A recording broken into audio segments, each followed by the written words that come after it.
Mateus 25, de 14 a 30. Diz assim a inerrante, santa, infalível palavra do Senhor. Pois será como um homem que, ausentando-se do país, chamou os seus servos e lhes confiou os seus bens. A um deu 5 talentos, a outro 2 e a outro 1, a cada um segundo a sua própria capacidade, e então partiu. O que recebera 5 talentos saiu imediatamente a negociar com eles e ganhou outros 5. Do mesmo modo, o que recebera 2 ganhou outros 2. Mas o que recebera 1, saindo, abriu uma cova e escondeu o dinheiro do seu senhor. Depois de muito tempo, voltou o senhor daqueles servos e ajustou contas com eles.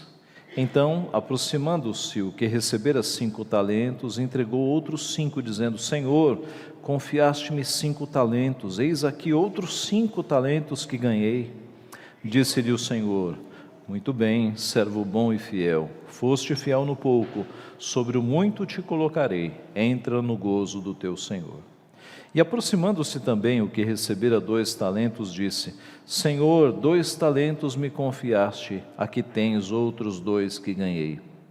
Disse-lhe o Senhor: Muito bem, servo bom e fiel, foste fiel no pouco, sobre o muito te colocarei, entra no gozo do teu Senhor.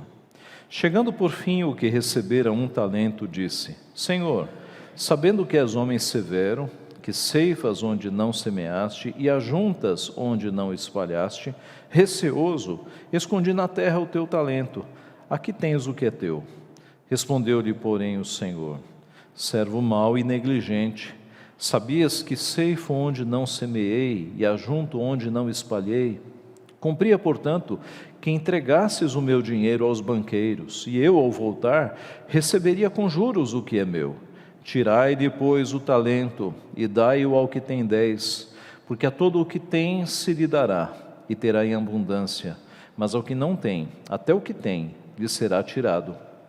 E o servo inútil, lançai-o para fora nas trevas, ali haverá choro e ranger de dentes. Vamos orar. Pai Santo, a Tua santa palavra está novamente diante dos nossos olhos, com toda a sua riqueza, com toda a instrução e o ensino que as nossas almas necessitam receber. Pedimos que pelo Teu Santo Espírito, o Senhor nos dê este ensino, o Senhor nos acrescente este conhecimento, o Senhor nos exorte naquilo que precisamos ser exortados, que não seja um homem a falar, mas que seja a Tua santa palavra levada aos nossos corações pelo Teu Santo Espírito e ali bem depositada, bem guardada, para que nós saibamos, ó Pai, a vontade do Senhor sobre a nossa vida e assim que os nossos caminhos sejam endireitados. É o que nós pedimos humildemente, em nome de Jesus. Amém. Como está a tua vida com Deus?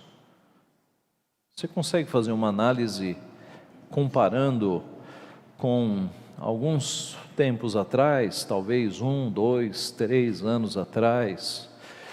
Vamos pensar em algumas questões objetivas. Como está o teu desejo de buscar a Deus? No passado, há talvez 2, 3 anos atrás, qual era a tua frequência nos trabalhos do Senhor? Qual era o teu desejo de buscar ao Senhor no domingo, durante a semana, do ponto de vista da igreja? E hoje como está? Aumentou, melhorou, estacionou, regrediu? Vamos pensar em leitura da palavra. Há 2, 3 anos atrás, como era a tua busca de Deus na palavra? Você lia a Bíblia todos os dias? E como é que está hoje? Aumentou? Diminuiu? Ou estacionou? Vamos pensar em vida de oração. Como estava a tua vida de oração há 2, 3 anos atrás? Você orava todos os dias? Você buscava Deus todos os dias, mais de uma vez por dia? Refeições, ao acordar, ao levantar? durante o dia. E como está hoje, fazendo uma comparação? Aumentou esse desejo de oração, essa vida de oração? Diminuiu ou estacionou? Como está a tua vida de oração? E como está a tua vida com Deus, a tua busca por Deus, quando você compara a 2, 3 anos atrás? A vontade de falar do Senhor a outras pessoas, iniciativas de evangelização, de dar Bíblia para outras pessoas, de entregar folheto, de dar uma literatura, de convidar para vir à igreja, como era há 2, 3 anos atrás e como está hoje? Aumentou, diminuiu ou estacionou? Meus irmãos, a vida cristã deve ser uma vida de progresso. Ao olharmos para 5 anos atrás, ou 3, ou 2, e compararmos com hoje, nós deveríamos ver uma melhora, um progresso, uma busca maior das coisas de Deus. Foi assim com os apóstolos. Pedro, por exemplo, você deve se lembrar que Pedro, houve momentos de vacilos na fé. Pedro repreendeu Jesus Cristo e Jesus lhe deu um arreda Satanás. Pedro negou a Cristo no momento da sua crucificação, mas depois Pedro cresceu. Cristo o chama na presença dos outros discípulos e lhe dá uma repreensão e faz com que Pedro reafirme o seu amor. Pedro, tu me amas, Pedro, tu me amas, Pedro, tu me amas, 3 vezes, assim como Pedro havia negado ele 3 vezes. E a partir dali nós encontramos um Pedro, a partir desta conversa, um Pedro maduro, um Pedro muito mais firme, defendendo a fé, avançando o Evangelho. O mesmo aconteceu com outros apóstolos. Por exemplo, João, você vê João ali no começo do ministério, ou Mateus, né? Mateus talvez seja mais impactante. Mateus era um cobrador de impostos, Levi Mateus, um cobrador de impostos, um publicano, alguém que era odiado pelos seus compatriotas, e Deus vai lá na coletoria, onde ele cobrava os impostos, e o chama e ele abandona tudo. E é Mateus um daqueles que vai escrever sobre Jesus Cristo, vai escrever um dos evangelhos. Então, você vê esse progresso na vida dos discípulos. E nós também devemos ter um progresso na nossa vida. De modo que se hoje nós estamos num patamar de fé, nós temos que sempre pensar em melhorar, em nos parecermos mais com Cristo, em buscarmos mais a Cristo. Eu vejo aqui na igreja alguns irmãos que perceberam este ensinamento. Eu estou aqui há um bom tempo, não é? E eu percebo que alguns cristãos perceberam isso, alguns dos irmãos, e têm estado mais firmes nos caminhos do Senhor nos últimos tempos. A parábola de hoje nos mostra, meus irmãos, um ensino muito importante nesse sentido. Como é que nós desenvolvemos a nossa fé enquanto o nosso Senhor não volta? Enquanto o nosso Senhor parece demorar em retornar? Como é que nós desenvolvemos a nossa fé? É sobre isso que o texto está falando nesta manhã. A parábola de domingo passado, das 10 virgens, ou das 10 damas de honra, ela teve um ensino básico sobre a vigilância. A parábola de hoje, dos 10 talentos, tem um ensino básico sobre a diligência, o trabalho que nós devemos ter, o desenvolvimento que nós devemos alcançar enquanto o nosso Senhor está fora, para que quando Ele retornar, nós apresentemos o nosso trabalho. Nós vamos então analisar a parábola inteira e depois tirar 2 lições. Versículo 14: pois será como um homem que, ausentando-se do país, chamou os seus servos e lhes confiou os seus bens. A um deu 5 talentos, a outro 2, a outro 1, e cada um segundo a sua própria capacidade, e então partiu. Era um homem rico, um homem que, antes de sair do país, chama os seus servos e distribui os seus 8 talentos. Talento, a princípio, é uma medida de peso que variava ali no Antigo Testamento, no Novo, no período bíblico, variava de lugar para lugar. Havia lugares em que um talento pesava 35 quilos, e outros lugares que chegava até 60 quilos. Então veja, bastante, né? Um talento pesava de 35 a 60 quilos. E como é uma medida de peso, pode ser de qualquer coisa, mas no caso aqui, a referência a dinheiro, porque um dos servos menciona a palavra dinheiro. Então, estamos falando de altas quantias aqui, porque se esse dinheiro fosse de ouro, era muito dinheiro. Imagine 35 quilos ou 60 quilos de ouro, é muito, muito dinheiro. Se fosse de prata também. Né? A parábola, Cristo não nos dá esses detalhes porque eles não interessam. Né? O que interessa é o desenvolvimento que se fará com cada talento. Observe também que esses talentos são distribuídos segundo a capacidade de cada um dos servos. O Senhor, na parábola, Ele conhece bem os seus servos, e para um Ele distribui 5, para outro 2 e para outro 1, de acordo com a capacidade de cada um. Verso 16: o que recebera 5 talentos saiu imediatamente a negociar com eles, e ganhou outros 5. Do mesmo modo, o que recebera 2, ganhou outros 2. Mas o que recebera 1, saindo, abriu uma cova e escondeu o dinheiro do seu senhor. Os 2 primeiros simplesmente dobraram o que haviam recebido. O que recebeu 5, dobrou para mais 5. O que recebeu 2, dobrou para mais 2. Mas o que recebeu 1, cavou um buraco e escondeu este 1 guardado num buraco. O que recebeu 5, diz o texto, que imediatamente ele saiu a negociar. Já havia naquela época homens que lidavam com dinheiro, havia cambistas e havia também homens que viviam de emprestar dinheiro e tomar dinheiro emprestado, fazendo negociações como os bancos fazem hoje.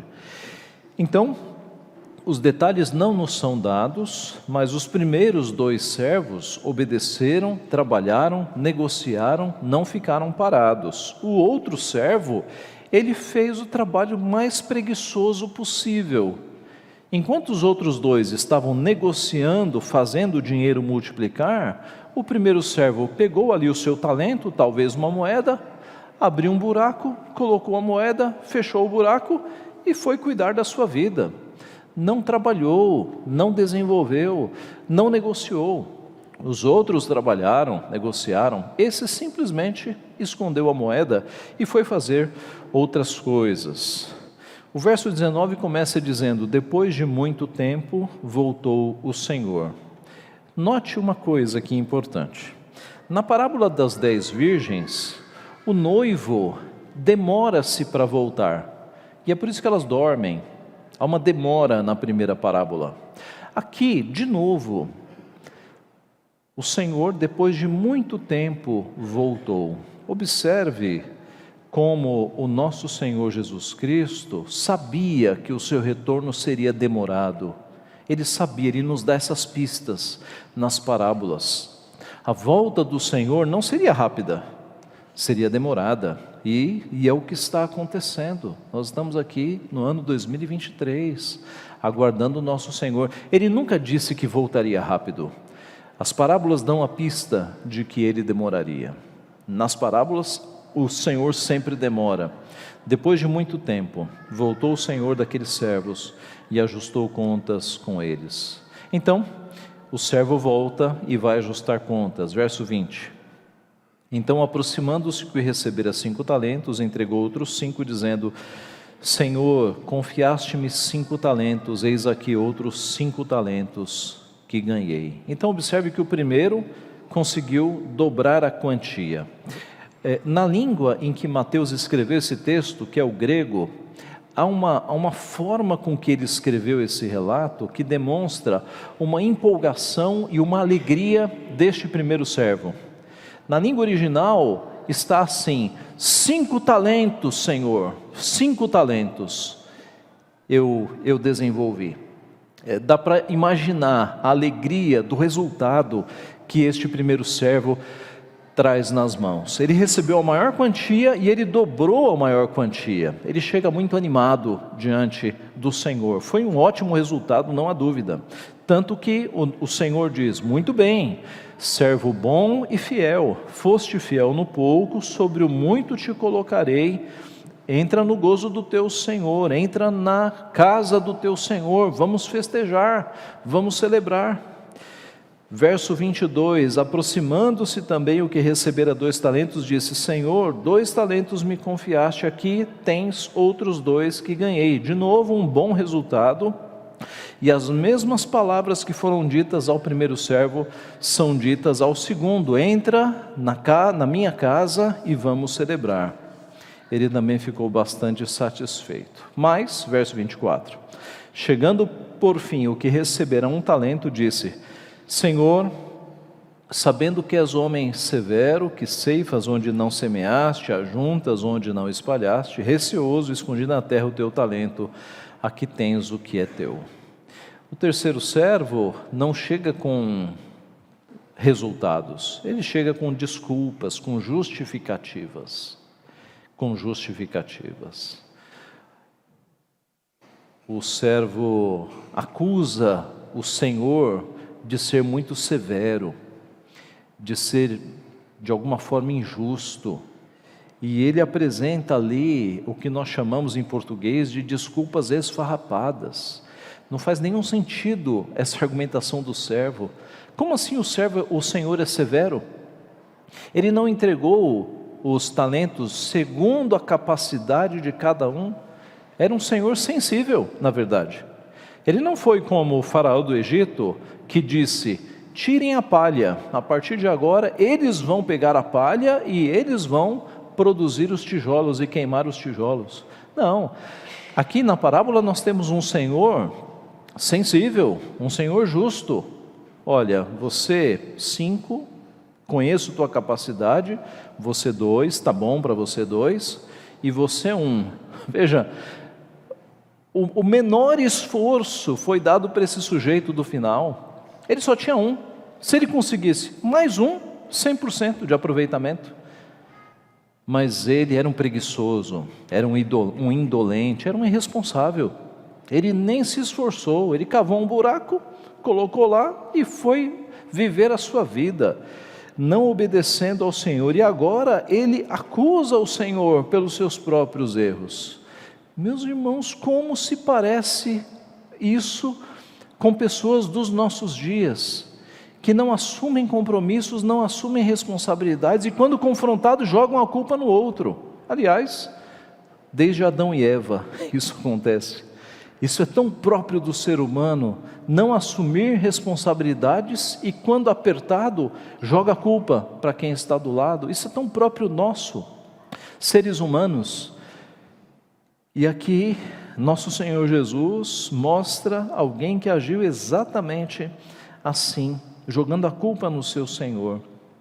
A resposta do Senhor, verso 26, servo mau e negligente, sabias que ceifo onde não semeei, ajunto onde não espalhei? Você sabia disso? Você acabou de dizer: cumpria, portanto, que entregasses o meu dinheiro aos banqueiros, e eu, ao voltar, receberia com juros o que é meu.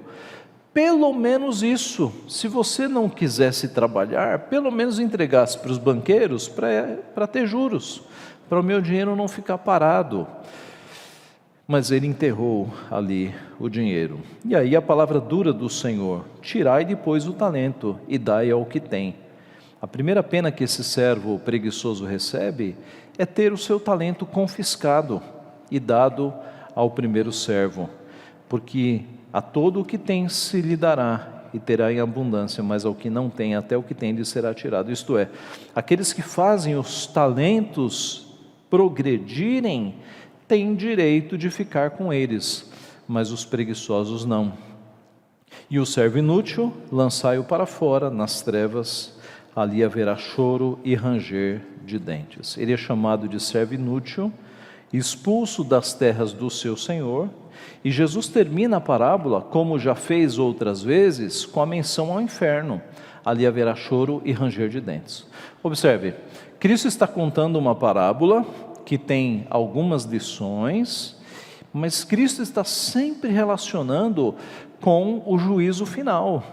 Ele não está contando uma historinha para fazer crianças dormirem. Ele está contando uma história pesada, com uma lição espiritual forte e um alerta profundo. Ei, o inferno existe, vocês cuidem da vida de vocês, porque se vocês continuarem nesta indolência, nesta preguiça, vocês correm o risco de ir parar no inferno. É assim que Cristo termina as parábolas.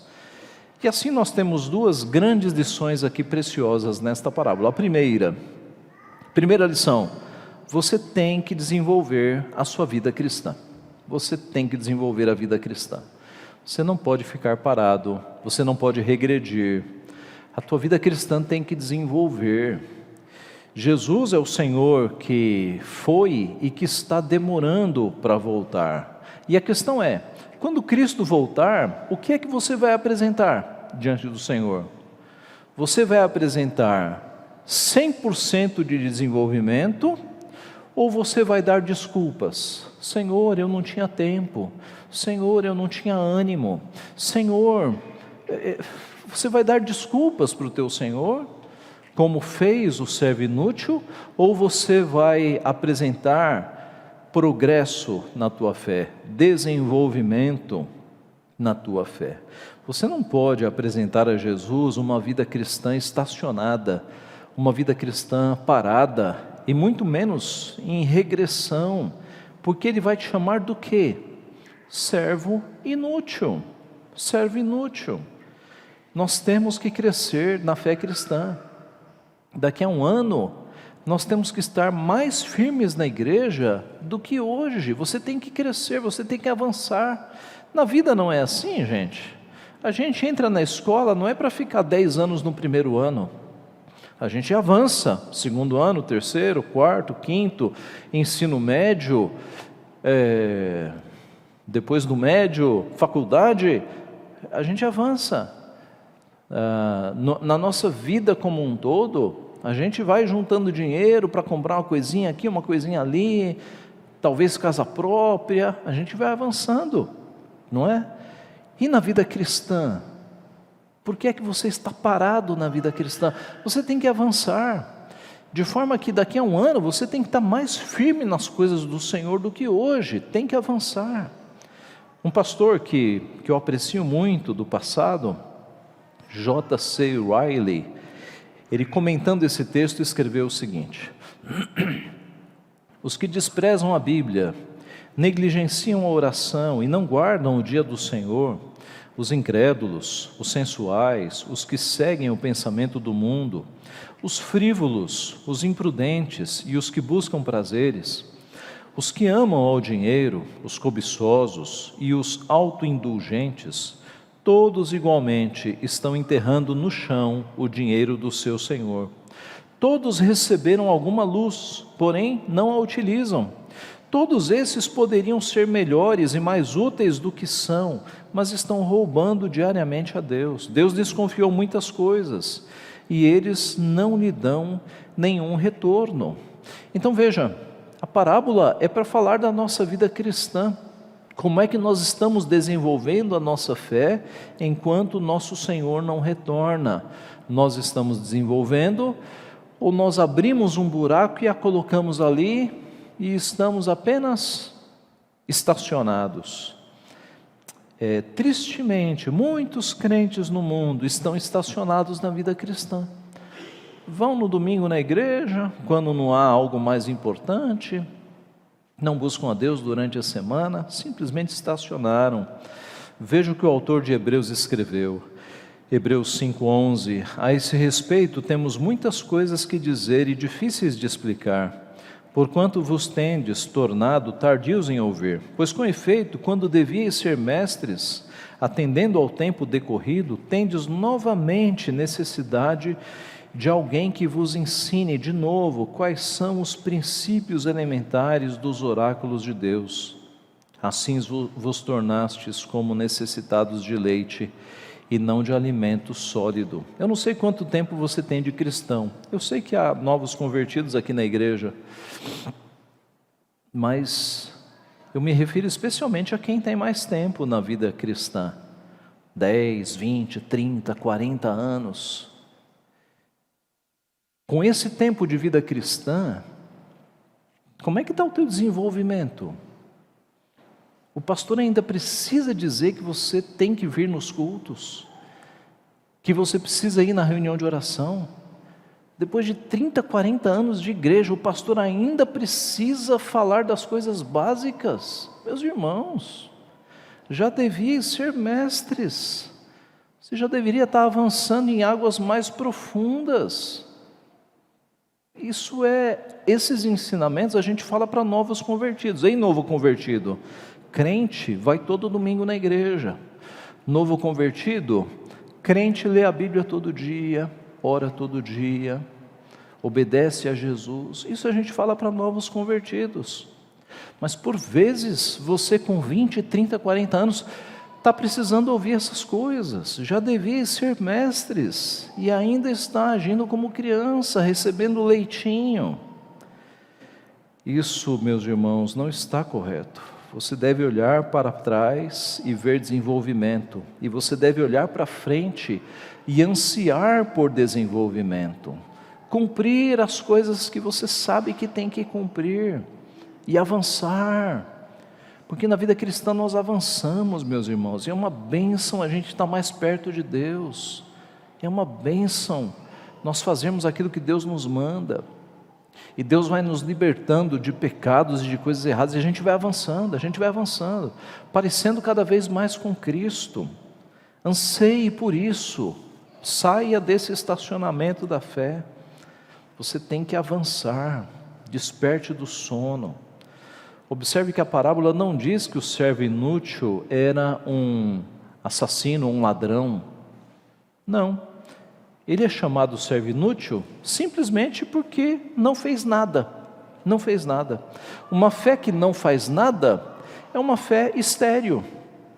Uma vida cristã que está estacionada é uma vida cristã que não presta, sem desenvolvimento. Richard Baxter, outro pastor, disse o seguinte, que não ter feito nada é elogio para uma pedra, não para uma pessoa. Não ter feito nada.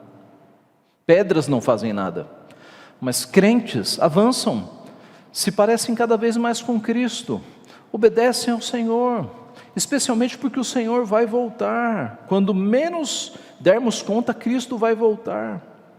Então essa é a primeira lição. Crentes têm que progredir, crentes têm que avançar, crentes têm que se desenvolver, têm que conhecer mais ao seu Senhor, têm que ler mais a Bíblia, ler a Bíblia com mais atenção, todos os dias, tem que ler livros que falem do seu Senhor. Essa é a primeira lição. Tem que ter vida de oração, tem que ser firmes nos trabalhos da igreja. A segunda lição é: pare de dar desculpas, pare de dar desculpas. O terceiro servo, nós vimos, não apresentou nenhum progresso, apenas justificativas, desculpas esfarrapadas. Chamou o seu senhor de severo, de injusto, e crentes dão desculpas assim também. Eu não tenho tempo de orar, pastor, a minha vida está muito corrida, mas tem tempo de ficar nas redes sociais, não é? De responder o WhatsApp, mas não tem 5 minutos para orar num dia de 24 horas. Foi John Piper que disse que no juízo final, por causa de redes sociais e WhatsApp, os crentes serão indesculpáveis quanto a não ler a Bíblia e não orar. As redes sociais e os meios tecnológicos estão aí para nos deixar sem desculpas, porque o que a gente gasta de tempo nessas coisas, e ousa dizer: pastor, eu não tenho tempo para orar, minha vida está muito corrida, eu não tenho tempo para ler a Bíblia. Não tem 5 minutos no teu dia para ler a Bíblia. Pastor, eu não tenho disposição para ir à igreja, é muito cansaço no final de semana, eu não tenho disposição. Veja, Deus nos dá 7 dias, e Ele pede 1 dia, e você diz: não, eu não tenho condições. 1 dia na semana, Um sábado por mês e você não aparece, você não tem condições. Um sábado por mês, um domingo por semana, uma noite por semana, reunião de oração, e você não aparece. Desculpas, desculpas, desculpas, desculpas. E aí Deus pesa a mão, aí você pede oração. Pastor, ora por mim, pastor, está muito difícil. E você não percebe nunca o que está acontecendo na tua vida, estacionada na fé, você não avança, você não faz o básico. E aí quando Deus pesa a mão, você vem correndo pedindo oração, você não percebe o ciclo da tua vida. Pois eu estou dizendo aqui claramente, como pastor de vocês, que zela pela alma de vocês, enquanto vocês ficarem estacionados na fé, enquanto vocês não avançarem, não cumprirem o básico, você vai ficar estacionado na tua vida com os mesmos problemas, Você não vai avançar nunca. Avance no teu relacionamento com Deus, firme-se com Deus, comprometa-se com Deus, e você vai colher os frutos da tua vida.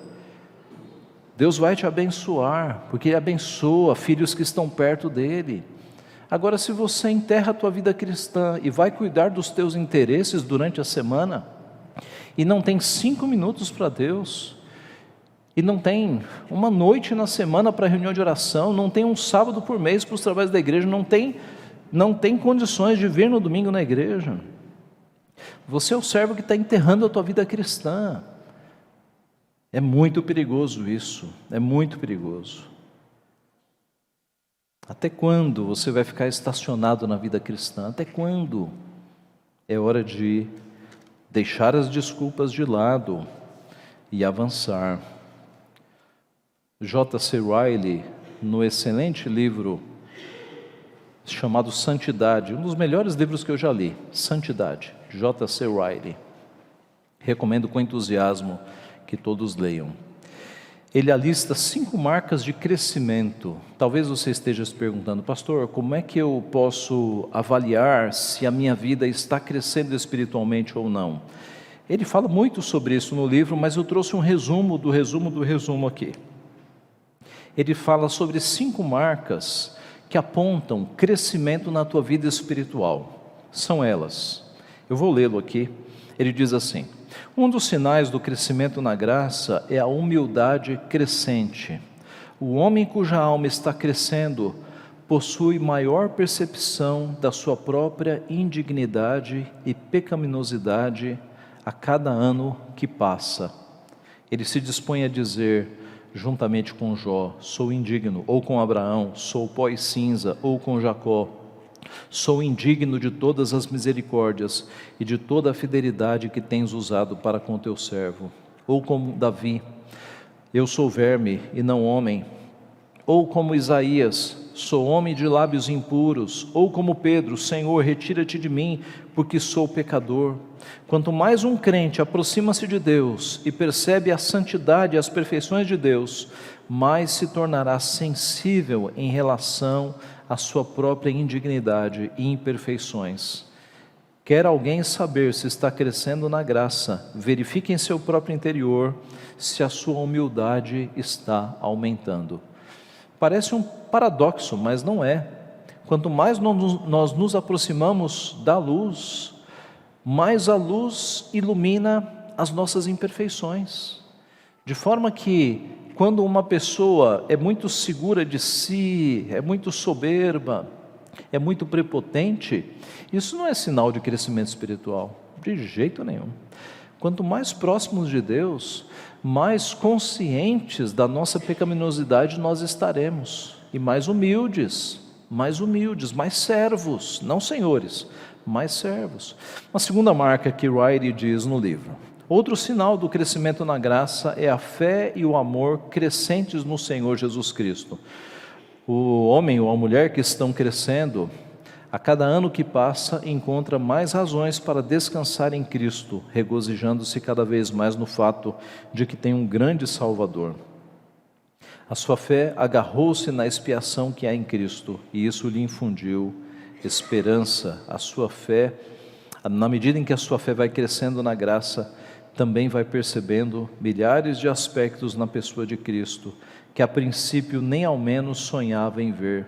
Seu amor e seu poder, seu coração, suas intenções, seus ofícios como nosso substituto, intercessor, sacerdote, advogado, médico, pastor, amigo, vão se desdobrando diante da alma que cresce de uma maneira indescritível. E ele diz mais coisas, mas eu vou parar aqui para reforçar o que ele falou sobre um amor e uma fé crescentes em Jesus Cristo, um conhecimento maior sobre Jesus Cristo.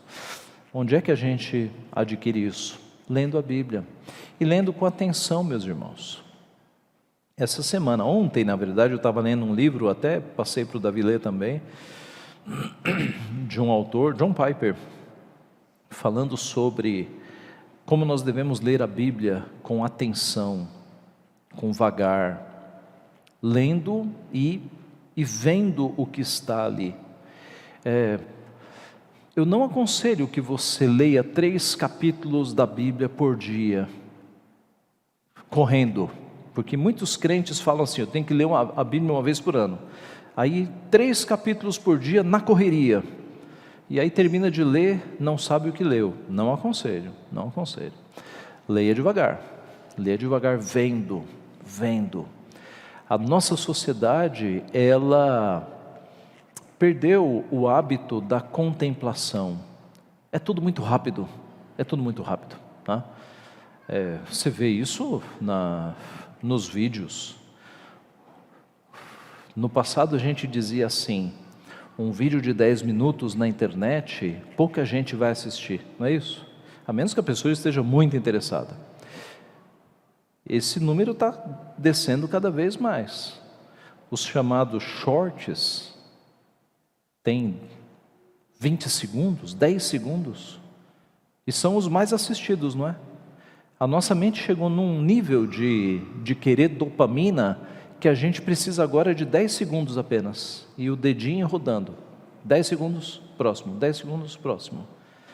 Quer dizer, nós perdemos totalmente aquela capacidade dos nossos pais e avós, de sentar na frente de uma varanda, e olhar para o céu, para as árvores, e ficar ali durante 1, 2, 3 horas.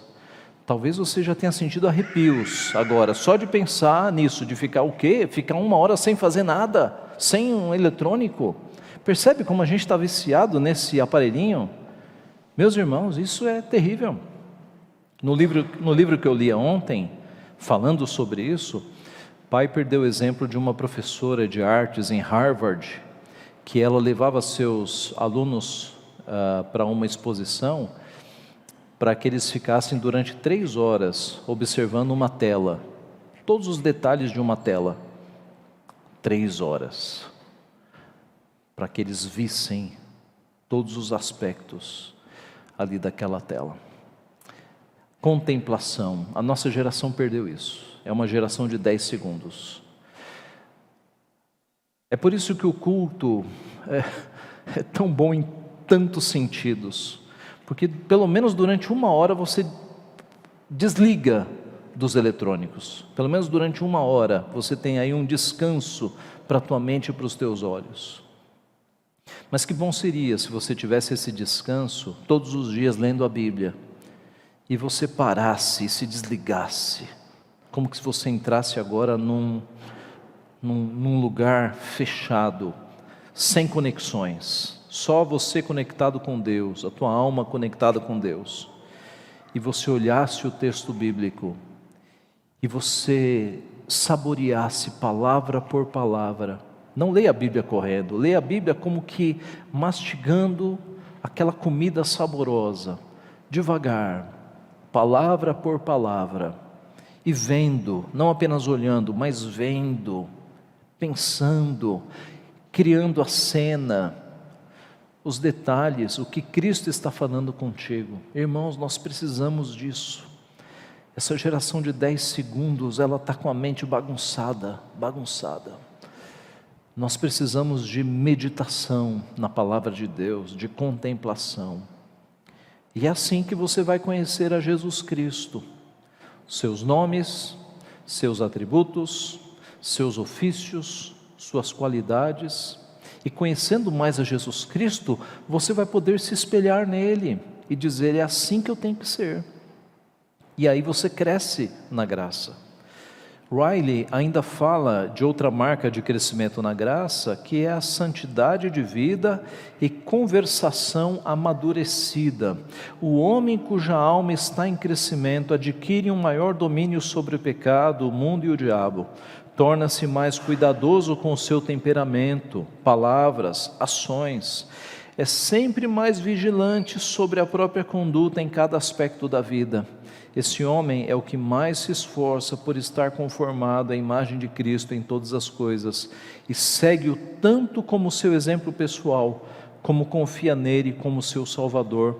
Não se satisfaz com antigas conquistas e graça antes dispensada, esquece as coisas que para trás ficam e avança para as que estão adiante dele, fazendo com que o seu contínuo alvo seja alto, superior, avançado, progressivo. Na terra, ele anseia e almeja ter uma vontade totalmente uníssona com a vontade de Deus.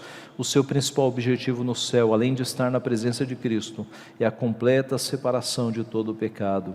É possível alguém saber se você está crescendo na graça? Prossiga na busca pela santidade. Uma vigilância nas suas palavras, nos seus pensamentos, nos seus desejos. Você tem que avançar. E eis que esta é uma área que ela não é muito visível às pessoas. É você com Deus. Você tem que perceber se os seus desejos estão se tornando mais puros diante do Senhor.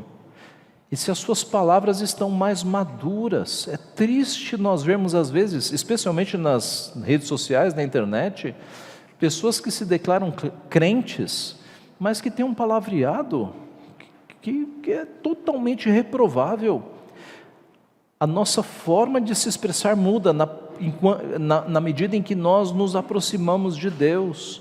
A nossa forma de pensar, a nossa forma de sentir. Assim nós vamos crescendo. Riley continua dizendo, e eu vou abreviar bastante aqui, o desenvolvimento no amor cristão, a sensibilidade que a vida cristã vai nos dando em ajudar as pessoas, em pensar menos nas nossas necessidades e mais nas necessidades das pessoas. Isso é um sinal de crescimento na graça.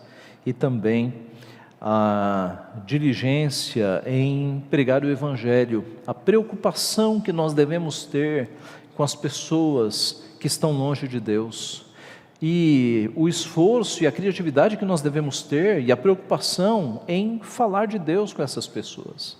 Isso, o crescimento na vida cristã, aumenta em nós essa preocupação. A preocupação com os povos não alcançados, investimentos nas missões, na evangelização, tudo isso faz parte de um crente que está amadurecendo, meus irmãos.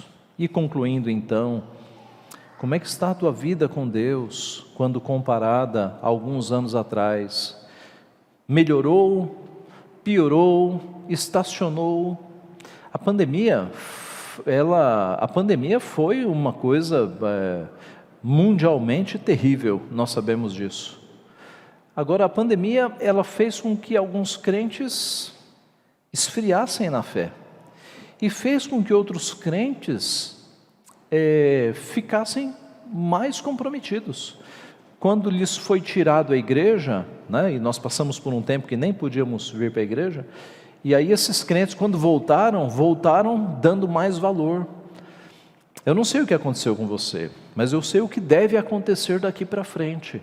Anseie em crescer na tua vida espiritual, para que quando Cristo voltar, você não apresente desculpas, mas você apresente uma vida cristã em progresso, uma vida cristã em que você faz as coisas que você tem que fazer, e você avança e você quer cada vez mais. Porque, meus irmãos, quanto mais próximos de Deus, mais nós queremos ver a Deus. Lembra-se de Moisés? Moisés queria ver a Deus. Nós queremos tantas coisas, Moisés queria ver a Deus.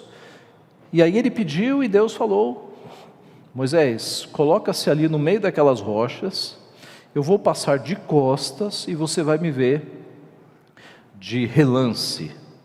Veja o desejo piedoso de Moisés. Ele falava com Deus, ele queria ver a Deus. Nós devemos ter, irmãos, desejos piedosos também. A preocupação com os bens materiais, com a nossa subsistência, ela é justa, né? A gente precisa sobreviver, mas é o reino de Deus em primeiro lugar, e as outras coisas serão acrescentadas. Mateus 6:33. Foque em Deus, no seu reino, na sua graça, na sua justiça, e as demais coisas Ele está cuidando, serão acrescentadas. Busque uma vida de crescimento no Senhor, de crescimento, para que daqui a um ano, quando um pregador perguntar: como foi o último ano? Você cresceu? Você fale, como o servo falou: 5 talentos, Senhor, 5 talentos, eu dobrei o tempo de oração, eu dobrei o tempo de leitura da Bíblia, eu dobrei a minha frequência na igreja, 5 talentos, Senhor. E aí, quando Cristo voltar: servo bom e fiel, foste fiel no pouco, sobre o muito te colocarei. Serva boa e fiel, foste fiel no pouco, sobre o muito te colocarei. Que Deus nos abençoe. Amém.